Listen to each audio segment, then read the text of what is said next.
नमस्कार, स्वागत है आप सभी का ईटी नाउ स्वदेश पर। मैं हूं आपके साथ मानसी दवे और आप देख रहे हैं हमारी खास पेशकश अगले हफ्ते की तैयारी। देखिए, आज बाजार में हमने मजबूती देखी, लेकिन शुक्रवार का ट्रेडिंग सेशन है और जब फ्राइडे सेशन को हम क्लोज करने जा रहे हैं तो अगले हफ्ते किस तरह की तैयारी आपकी होनी चाहिए, बाजार के सेंटिमेंट्स कैसे नजर आ रहे हैं, हमारे दिग्गज मार्केट एक्सपर्ट्स बाजार को लेकर क्या राय दे रहे हैं, ये सब जानना आपके लिए बेहद जरूरी है और वो तैयारी हम यहाँ पर आपकी करवाएंगे। और आपको साथ साथ ये भी बताएंगे कि इस हफ्ते बाजार का हाल कैसा रहा, क्योंकि ये जानना भी बेहद जरूरी है। पूरे हफ्ते की बिकवाली का दबाव झेलने के बाद बाजार में आज जबरदस्त एक्शन देखने को मिला। क्या मजबूती के साथ शुरुआत देखने को मिली और वो मजबूती जो है वो बिल्कुल कायम रही।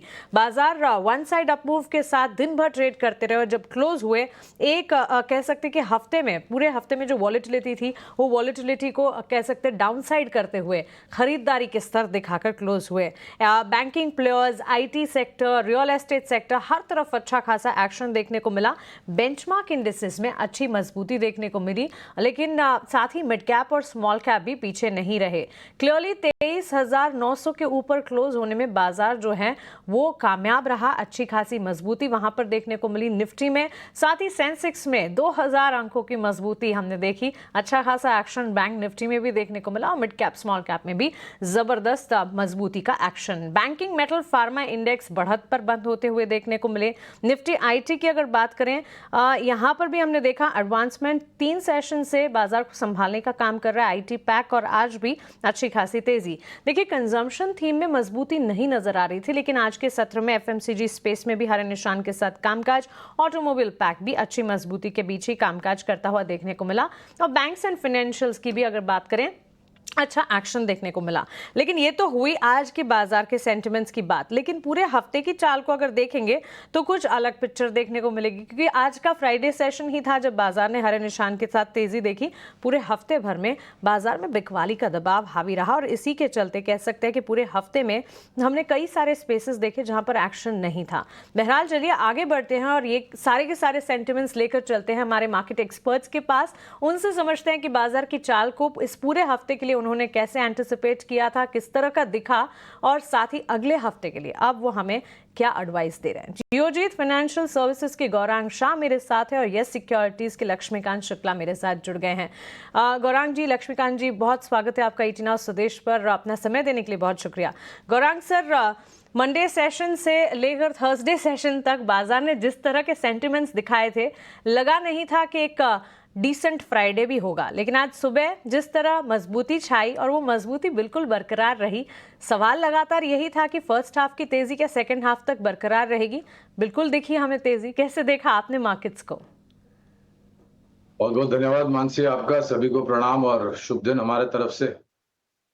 तो शुक्रवार के दिन 1800 पॉइंट का उछाल सेंसेक्स में और 550 पॉइंट का उछाल निफ्टी में देख के संतोष होता है मानसी, क्योंकि पिछले 1.5 महीने से जो लगातार हम नीचे तरफ जा रहे थे, विदेशी संस्थागत निवेशकों की तरफ से बिकवाली हो रही थी। कोशिश और प्रयास हमारे तरफ से ऊपर उभरने का हो रहा था, लेकिन हर एक प्रयास में हम सफलता नहीं मिलती थी और आखिरकार बिकवाली की चपेट में आ जाते थे। तो आज का ये रुझान देख करके संतोष तो बिल्कुल हो रहा है, खास करके जैसे मैंने बताया शुक्रवार हफ्ते का आखिरी दिन, और कल जिस प्रकार से अडानी समूह की कंपनियों पर खबरें आई उसको लेकर के भी वातावरण बहुत मायूसीजनक था। निर्णायक तरीके से मानसी कहना कि अब हम जो बिकवाली का दबाव था वहां से हम निकल गए या उभर गए हैं, वो सही नहीं होगा। आने वाले समय में हो सकता है थोड़ी बहुत और बिकवाली विदेशी संस्थागत निवेशकों की तरफ से आ सकती है। कल शनिवार है, महाराष्ट्र के खास करके जो चुनाव हुए राष्ट्रीय स्तर पर उसके नतीजे आएंगे। शायद इसकी भी प्रक्रिया आपको सोमवार को आती हुई बाजार में दिख सकती है, मामूली सी, जिस तरीके का भी जो नतीजे हैं वो आते हैं।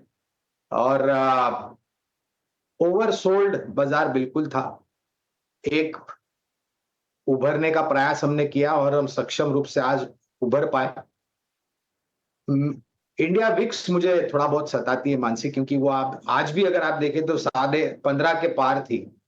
अब ये जो उठापटक का संकेत इंडिया विक्स देती है मानसी, ये उठापटक कम होने के लिए और एक बुनियाद बनाने का प्रयास दायरेबंद कारोबार हो, इसके लिए अनिवार्य है कि इंडिया विक्स नीचे की तरफ आकर के रुक जाए, करीबन धीरे-धीरे करके 12 के आसपास।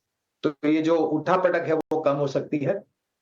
और जो बड़ी बात हो रही थी 1.5 महीने से विदेशी संस्थागत निवेशकों की बिकवाली, बड़ी बिकवाली जो थी मेरे ख्याल से अब हो चुकी है। थोड़ी बहुत अंतराल में आप बिकवाली आती हुई देख सकते हैं। ईयर एंड है, फाइनेंशियल ईयर एंड है, क्रिसमस की वेकेशन के लिए चले जाएँगे, न्यू ईयर के वेकेशन के लिए चले जाएँगे और वो सब मेरे ख्याल से 10-15 दिसंबर के पश्चात सब छुट्टियों पे जाएँगे। तब तक मेरे ख्याल से थोड़ा बहुत बिकवाली का दबाव अभी भी झेलना बाकी है। लेकिन एक पोर्टफोलियो खड़ा करने के लिए बहुत अच्छा और बड़ा मौका है, जिनका नज़रिया लंबी अवधि का हो। बिल्कुल इंडिया विक्स की आपकी बात से बिल्कुल मैं इत्तेफाक रखती हूँ क्योंकि गौरांग सर देखिए आज हमने देखा हल्की सी कमजोरी इंडिया विक्स में देखने को मिली, लेकिन फियर इंडिकेटर ही कहते हैं इसे, और पूरे हफ्ते की चाल अगर इंडिया विक्स की देखेंगे तो 13% तक की तेजी। सो ये तेजी क्लियरली कंसर्न के तौर पर साबित होती हुई दिखती है। लेकिन बाजार की इस फर्राटा रफ्तार के पीछे कई सारे फैक्टर्स भी रहे और क्लियरली दिग्गज ब्रोकरेज हाउसेज जब बाजार में गिरावट या वॉलिटिलिटी के सेंटिमेंट्स नजर आ रहे थे तब इंडिया स्ट्रैटेजी पर अपनी रिपोर्ट्स जारी कर रहे थे। इस पर विस्तार से हमने एक रिसर्च भी आपको बताई थी और सारे के सारे ब्रोकरेजेस दिग्गज ब्रोकरेज हाउसेस का ये कहना था कि भारत का अंडरटोन जो है ना वो बेहद बुलिश है। भले ही इस वक्त वॉलिटिलिटी नजर आ रही है लेकिन लंबी अवधि के लिए भारतीय बाजार पर भरोसा कायम होना चाहिए। इसके अलावा अडानी ग्रुप के शेयरों में जो भारी गिरावट देखने को मिली थी वहां से भी बाजार उभरता हुआ नजर आया। एफआईएस की बिकवाली बिल्कुल जारी है लेकिन साथ ही डीआईएस का सपोर्ट भी हमें मिल रहा है। और जैसे कि गौरांग जी ने बताया महाराष्ट्र झारखंड के नतीजे जो कि कल है इंपॉर्टेंट इवेंट, बड़ा इवेंट और ये एक इंपॉर्टेंट इंडिकेटिव एक्शन भी रहा। कह सकते हैं कि सारे के सारे फैक्टर्स रहे जो कि बाजार पे इम्पैक्ट डाल रहे थे। लक्ष्मीकांत जी आपसे भी यही जानना चाहेंगे, ओवरसोल्ड टेरिटरी में थे हम, सवाल ये था कि गैप अप ओपनिंग होगी या नहीं। ओपनिंग तो मजबूती के साथ हुई लेकिन क्लोजिंग भी शानदार रही। कैसे देखा during the entire week market को और आखिरी दिन की जो स्ट्रैटेजी है किस तरह से बना रहे थे आप और कैसे पैन आउट होता हुआ दिखा बाजार आपके हिसाब से? देखिए, जब मार्केट ने 24,500 के लेवल के नीचे ब्रीच कर दिया था जहां पर उसका 200 डीएमए था, तो थोड़ी बहुत वीकनेस नजर आई थी। बट निचले स्तर पे काफी अहम सपोर्ट लेवल से मार्केट आज उभरता हुआ नजर आ रहा है। जो पिछले जो सपोर्ट हमें दिखाई दे रहे थे वो 23,200 से लेकर 23,300 के जोन पर आ रहे थे, क्योंकि 23,300 पे 50 वीक मूविंग एवरेजेस शो कर रहा था और 23,200 के आसपास ही हमारा 61.8 फिबोनाची रिट्रेसमेंट था।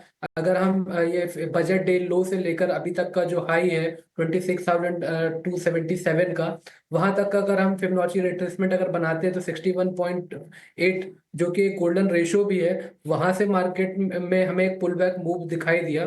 तीसरा यहाँ पर राइजिंग ट्रेंड लाइन सपोर्ट था। और चौथी बात, अगर अगर हम इसका फोर्थ पॉइंट भी देखें कि मार्केट क्यों यहाँ से उभरता हुआ दिखाई दिया, उसका जो चौथा कारण है वो है कि मार्केट में जो bearish head and shoulder pattern बन रहा था जिसका ब्रेकआउट हमें 24,800 के नीचे मिला था, उसके टारगेट भी लगभग 23,200 के आसपास आते हुए नजर आ रहे हैं। और अगर हम निफ्टी को कंपेयर करें ब्रॉडर मार्केट से, तो निफ्टी ने 200 डीएमए के नीचे के लेवल्स तोड़ दिए थे। बट जो ब्रॉडर मार्केट है basically small cap, mid cap और बैंक निफ्टी, इन्होंने अपने 200 डीएमए लेवल्स डिफेंड कर चुके थे। तो इसलिए यहाँ पर हमें एक अच्छा खासा रिबाउंड देखने को मिला है। अभी फिलहाल के तौर पे जो इमीडिएट रेजिस्टेंस नजर आ रहा है वो है 24,000 का। और अगर 24,000 के ऊपर निफ्टी निकलता है तो वहां से 24,350 से लेकर 24,500 तक का रिबाउंड देखने को मिल सकता है। और जो इंटरमीडिएट रेजिस्टेंस है वो नजर आ रहे हैं हमें 23,500 के आसपास, जहां पे फिर से 200 डीएमए है।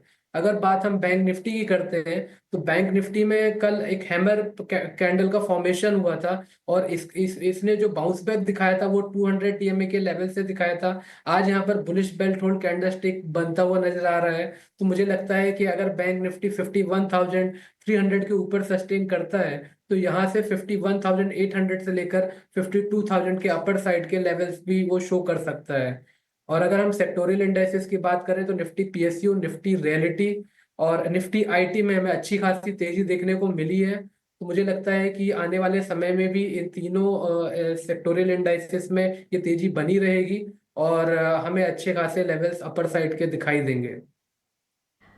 एब्सोल्युटली। तो देखिए, फंडामेंटली और टेक्निकली दोनों बाजार के एक्सपर्ट्स का बाजार पर भरोसा बिल्कुल कायम है, और हो भी क्यों ना, सेंटिमेंट्स जो हैं आखिरी फ्राइडे सेशन में ही सही लेकिन मजबूती की तरफ जाते हुए ज़रूर नजर आए। और इस मजबूत सेंटिमेंट्स में हमने लगातार देखा कि कुछ तमाम सेक्टर्स थे जो बाजार में उतार चढ़ाव के बीच भी परफॉर्म कर रहे थे। देखिए, इस हफ्ते बाजार की सेंस कैसी रही, आज का सत्र कैसा दिखा, इस पर तो हमने बातचीत करी, लेकिन अब आइए अगले हफ्ते की तैयारी करवाते हैं। गौरांग सर, आईटी सेक्टर की अगर बात करें, हमने देखा वहां पर अच्छा खासा एक्शन था, और सिर्फ आज ही आज नहीं, ये एक्शन तब भी बरकरार था जब बाजार में वॉलेटिलिटी नजर आ रही थी। और इनफैक्ट चर्चा का विषय भी बन गया कि कुछ चुनिंदा स्पेसेस जो डिफेंसिव्स के तौर पर काम कर रहे हैं, फार्मा, हेल्थ केयर, डायग्नोस्टिक, उन्हीं के साथ साथ आईटी सेक्टर भी चल रहा है। ग्लोबल कनेक्शंस भी हैं इस सेक्टर के, लेकिन ओवरऑल किस तरह से इस सेक्टर को देखना चाहिए और किस तरह से अब स्ट्रैटेजी बिल्टअप करनी चाहिए यहाँ पर? मानसी, हम और आप काफी लंबे समय से जुड़े हुए हैं और बाजार के ऊपर भी हमने काफी लंबे समय से हम चर्चा करते हैं। और मेरे ख्याल से आज से 3 साल पहले जब काफी लोग आईटी क्षेत्र को लेकर के दूर रहने की राय दे रहे थे, तब से लेकर के आज के तारीख तक और आने वाले भविष्य में हम ऐसा मानते हैं जियोजित में कि आईटी क्षेत्र एक बहुत ही अनिवार्य क्षेत्र है, जहां पर आप निवेश कर सकते हैं लंबी अवधि के लिए। और इसके कारण मैं आपको बताता हूं। पहले तो जो करेक्शन आया था, आकर्षित हो गए थे मूल्यांकन के आधार पर। दूसरी बात, आज के जमाने में आप देखें तो जिस प्रकार से वेब अटैक, साइबर अटैक्स हो रहे हैं, एक बहुत बड़ा डर एआई को लेकर के हो रहा है। ये बात भी वास्तविकता है मानसी, कि एआई का अगर आपने दुरुपयोग किया तो वो श्राप है, और अगर आपने सदुपयोग किया तो वो आशीर्वाद के रूप में उभर करके आता है। लेकिन ये समझदारी लोगों में नहीं है, और काफी कुछ ऐसी बातें सामने आती हैं जहां पर आपको आईटी क्षेत्र की जो सेवाएं, सुविधाएं, प्लेटफॉर्म्स हैं, आपको सुरक्षित रखने के लिए ऐसे वातावरण से इनकी जरूरत पड़ेगी। और बिना आईटी की सेवा के तो बड़ी एमएनसी, दिग्गज कंपनियां, मझोली कंपनियां, छोटी कंपनियां, इस सभी को जरूरत होगी। हमें और आपको भी जरूरत पड़ती है हमारी निजी जिंदगी में। तो हमारी ये विचारधारा थी, और आज देखिए आप परिवर्तन किस प्रकार से हुआ है। एक बहुत ही आकर्षक रुझान आंकड़ों को लेकर के आए, न तो सिर्फ इस वित्तीय वर्ष में, दूसरी और पहली तिमाही में, लेकिन पिछले वर्ष की अगर आप चौथी तिमाही पे भी नजर डालें तो बहुत सुधार होते हुए दिखता है। तो करीबन दिग्गज और मझौली और छोटी कंपनी को मिला करके करीबन 8-10 कंपनियां हैं जो हमारी खरीदारी की सूची में है। प्राथमिकता के आधार पर दिग्गज में टीसीएस, मझौली कंपनियों में अगर आप देखने जाए तो मेरे ख्याल से परसिस्टेंट सिस्टम्स, एलटीआई माइंडट्री या फिर एलएनटी टेक्नोलॉजीज, और छोटी कंपनियों में अगर आपको ध्यान देना है तो केपीआईटी टेक जैसी कंपनियां हैं, साइंट लिमिटेड जैसी कंपनियां हैं, टाटा एलेक्सी जैसी कंपनियां हैं, जहां पर बुनियादी दर के आधार पर हम खरीदारी की राय दे रहे हैं। और हम मानते हैं कि आने वाले वर्षों में यह रुझान और बेहतर होगा आईटी क्षेत्र का।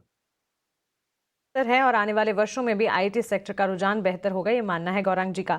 लेकिन चलिए आगे बढ़ते हैं, और अब हमारी खास कैटेगरी वीआईपी शेयर्स कैटेगरी का रुख करते हैं, और हमारे एक्सपर्ट से जानते हैं कि आने वाले हफ्ते को ध्यान में रखते हुए कौन से वीआईपी शेयर्स हैं जो हमें सुझाने वाले हैं। लक्ष्मीकांत जी, शुरुआत आपसे करना चाहेंगे। वीआईपी कैटेगरी में आज कौन से शेयर्स लेकर आए हैं आप? ये सबसे पहला शेयर मैं एफएमसीजी सेगमेंट का बताना चाहूंगा, क्योंकि काफी दिनों से एफएमसीजी सेक्टर में हमें गिरावट देखने को मिली थी। बट अगर हम ओवरऑल इंडेक्स को देखते हैं तो हमें आज यहाँ पर अच्छा खासा शॉर्ट टर्म रिबाउंड मिला है। तो उसी में से मेरा पहला रिकमेंडेशन है बाटा इंडिया का। बाटा इंडिया में हमें एक डबल बॉटम फॉर्मेशन बनता हुआ दिखाई दे रहा है, और आज यहाँ पर एक हैमर काइंड ऑफ फॉर्मेशन हमें दिखा है डेली के चार्ट्स पर। सो मुझे लगता है कि अगर हम इसको यहाँ से करंट लेवल्स पे बाय करते हैं तो हमें यहाँ पे अच्छा खासा अपसाइड मोमेंटम देखने को मिल सकता है। तो इसको हमें बाय करना है अराउंड दी लेवल्स ऑफ 1295 से 1300 के आसपास। इसमें जो हमारा टारगेट रहेगा वो रहेगा 1380 का, और हमें इसमें स्टॉप लॉस मेंटेन करना है 1260 का। दूसरा मैं जो रिकमेंड करना चाहूँगा स्टॉक वो है आईसीआईसीआई बैंक। आईसीआईसीआई बैंक काफ़ी दिनों से 20 डीएमए 20 वीक मूविंग एवरेज के पास कंसोलिडेट हो रहा था और आज यहाँ पे एक बुलिश कैंडल के साथ एक अपर साइड मोमेंटम देखने को मिला है आईसीआईसीआई बैंक में। आरएसआई ने पॉजिटिव क्रॉस ओवर दिया और मैकडी भी पॉजिटिव टेरिटरी में ट्रेड कर रहा है। सो ओवरऑल स्ट्रेंथ नजर आ रहा है आईसीआईसीआई बैंक में। इसको हमें बाय करना है अराउंड द लेवल्स ऑफ 1270 से लेकर 1275 के बीच में। इसमें जो हमारा टारगेट रहेगा वो रहेगा 1340 का और हमें स्टॉप लॉस रखना है 1240 का। से बाटा इंडिया और साथ ही बैंक्स एंड फाइनेंशियल्स से आईसीआईसीआई बैंक पर भरोसा है लक्ष्मीकांत जी को। कोई टाइम फ्रेम बताना चाहेंगे लक्ष्मीकांत जी इन दोनों प्लेयर्स के लिए? 10 to 15 डेज के लिए होल्ड करके रखना है अगर एक्सपेक्टेड टारगेट नहीं आते। ओके, चलिए अब गौरांग जी की वैल्यू इन्वेस्टमेंट पिक जान लेते हैं। गौरांग जी बताएं। तो मानसी, विकल्प बताने से पहले मेरे ख्याल से अनिवार्य होगा कि ये जो विकल्प हम बताने जा रहे हैं वो बुनियादी तर्क के आधार पर है और इसके लिए अनिवार्य ये है कि आपके पास समय सीमा लंबी अवधि की हो, 12 महीने, 16 महीने, 18 महीने या 24 महीने या फिर जितना हो सके उतना ज्यादा, जिससे आपको ज्यादा से ज्यादा लाभ अगर आप निर्णय लेते हैं निवेश करने के लिए इन सब शेयर में तो मिल सकता है। तो पहला विकल्प है कैपिटल गुड्स नहीं मगर ये consumer durable white good appliances electrical peripherals बनाने वाली कंपनी हैवेल्स इंडिया लिमिटेड। बहुत ही शानदार तरीके से इनके प्रोडक्ट का मार्केट शेयर है। कुछ समय पहले इन्होंने नए प्रोडक्ट्स भी लॉन्च किए हैं और जिस प्रकार से आने वाले समय में मांग बड़े शहरों में तो रहती है मानसी, लेकिन छोटे शहरों में ग्रामीण और मध्यम ग्रामीण से जो मांग आएगी उसका सहारा हैवेल्स जैसी कंपनियों को बहुत बेहतरीन तरीके से मिलेगा। लक्ष्यांक जो निर्धारित किए हैं वो करीबन 1865 के हैं, 1865 के लक्ष्यांक हैवेल्स इंडिया पर है। दूसरा विकल्प है एफएमसीजी क्षेत्र की कंपनी मझौली कंपनी मैरिको। एक बहुत ही सक्षम और पावरफुल ब्रांड जिनके पास है, पैराशूट, सफोला जैसी जो भी ब्रांड्स है और निरंतर इनका स्थानीय मार्केट में तो बिक्री अच्छी होती है लेकिन विदेशों में भी अच्छा खासा योगदान बैलेंस शीट पर आता है। यहाँ पर भी लंबी अवधि के लिए करीबन 680 तक के लक्ष्यांक निर्धारित किए हैं। ओके, तो चलिए लंबी अवधि का नजरिया आपको रखना है वैल्यू इन्वेस्टमेंट पिक के तौर पर। दोनों शेयर्स गौरांग जी की तरफ से जो है कम से कम 1 साल का नजरिया बनाकर चले और एक्चुअली जहां पर निवेश की बात हो, माना कि टेक्निकल कॉल्स और ट्रेडिंग के लिहाज से भी पोजिशनल ट्रेड्स भी आपके सामने होते हैं, लेकिन ये वो समय है जहां पर पोर्टफोलियो भी बांधा जा सकता है। बहुत अच्छा समय है पोर्टफोलियो क्रिएशन का, सो लंबी अवधि का नजरिया भी बनाकर चलना चाहिए। चलिए अगले हफ्ते की तैयारी को हम यहीं पर समेटने जा रहे हैं। गौरांग जी, लक्ष्मीकांत जी, आपका बहुत शुक्रिया हमारे साथ जुड़ने के लिए। बाजार पर आपका टेक और साथ ही आने वाले हफ्ते के लिए किस तरह की स्ट्रैटेजी बनानी चाहिए हमें विस्तार से बताने के लिए। अगले हफ्ते की तैयारी में इतना ही, लेकिन ईटी नाउ स्वदेश पर खबरों का सिलसिला लगातार जारी है। आप बने रहें हमारे साथ। नमस्कार।